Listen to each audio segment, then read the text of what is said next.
조 바이든 미국 대통령 당선인의 외교 안보 진용이 드러났습니다. 국무장관에는 바이든의 최측근이며 대북 강경파인 토니 블링컨 전 국무부 부장관이 지명됐습니다. 백악관 국가안보보좌관에는 제이크 설리번 전 부통령 국가안보보좌관이 기용됐습니다.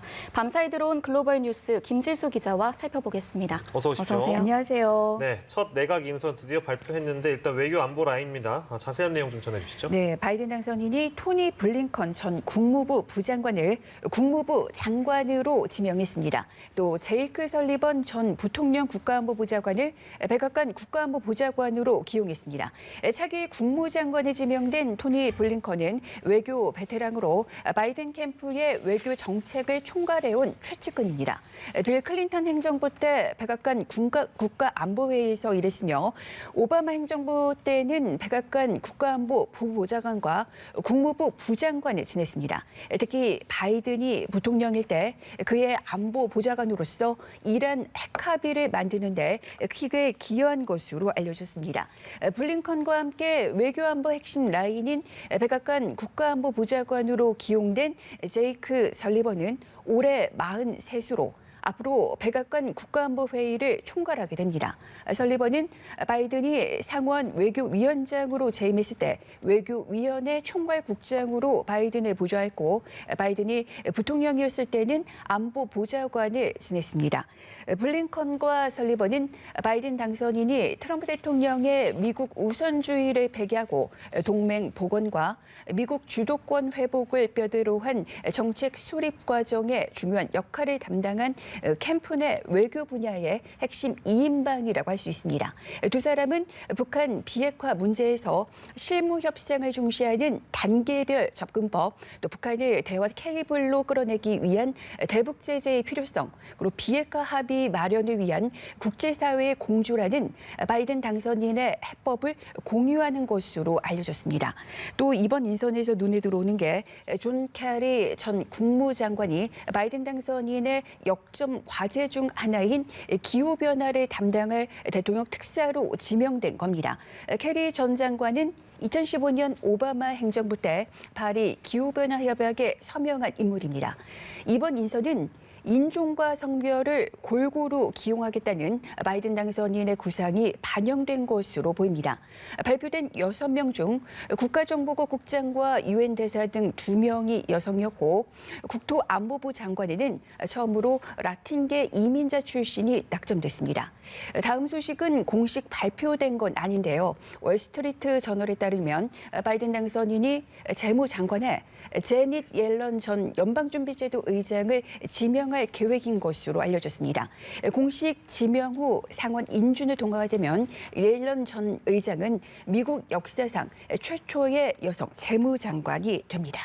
네, 국무부 장관에 토니 블링컨 전 국무부 부장관이 지명되면서 과연 북핵 문제를 어떻게 풀어나갈지 관심이 쏠리는데요. 어떻게 전망해 볼 수 있을까요? 네, 토니 블링컨 전 부장관은 대북 문제와 있어서는 강경파로 분류되고 있습니다.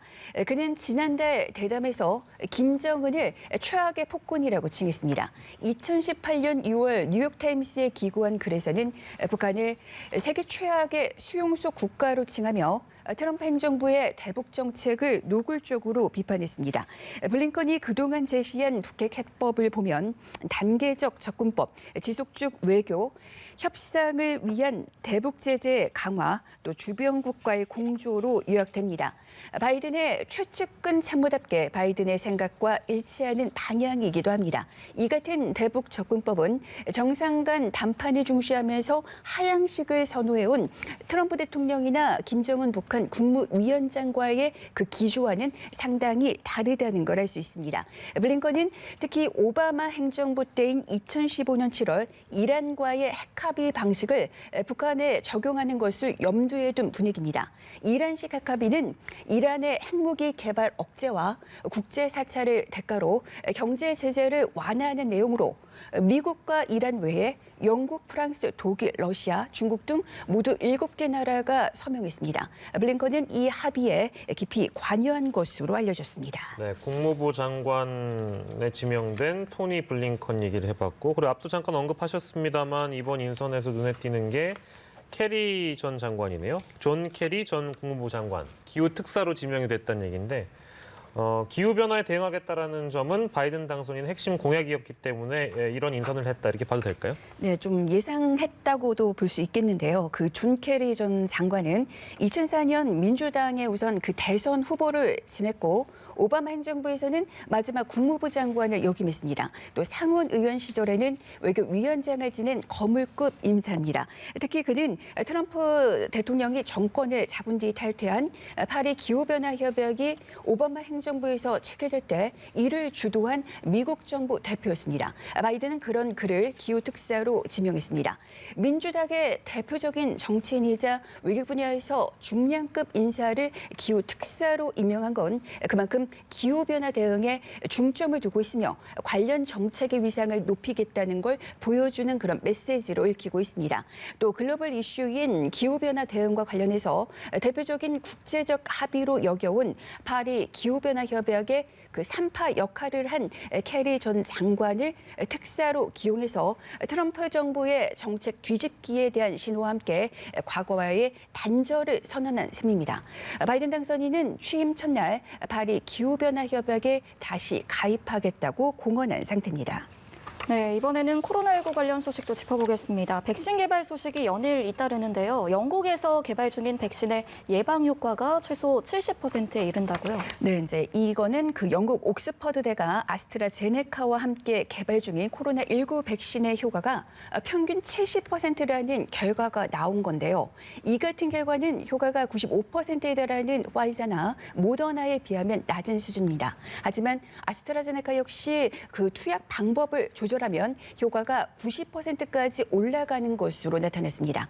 사실 그동안 과학자들은 최소 75% 이상의 효과를 가진 코로나19 백신을 기대해왔습니다.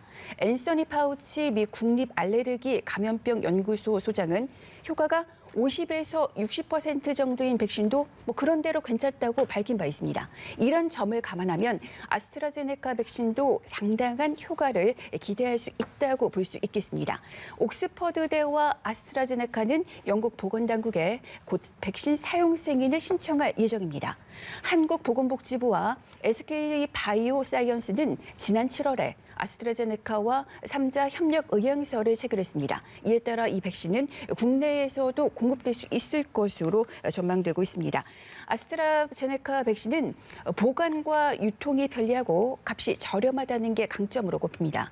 가격은 3파운드, 우리도 4,500원 정도로 15파운드인 화이자나 25파운드인 모더나보다 저렴합니다. 그리고 이 백신은 냉장고 환경과 비슷한 2도에서 8도에서 최소 6달 동안 보관이 가능합니다.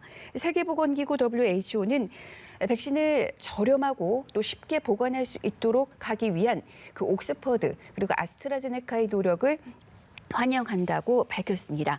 그 전문가들 사이에서는 코로나 대유행을 끝내기 위해서는 여러 종류의 백신들이 개발돼야 한다는 주장이 예전부터 제기돼 왔습니다. 아스트라제네카 최고 경영자의 말이 시사한 바가 그래서 큰데요. 파스칼 소리오 최고 경영자는 사람들은 때때로 경쟁이라고 생각하지만 화이자와 모더나, 아스트라제네카 세 개 백신만으로는 전 세계에 충분한 공급량을 생산할 수 없다면서 이것은 경쟁이 아니다. 대유행을 종식시키기 위해서는 가능한 한 많은 백신이 필요하다고 강조했습니다. 전 세계 누적 확진자는 5,946만 명을 넘어섰고 누적 사망자는 140만 명대를 기록하고 있습니다. 통계 사이트 월드오미터 기준입니다. 네, 지금까지 글로벌 브리핑의 김질수 기자였습니다. 고맙습니다. 수고하셨습니다.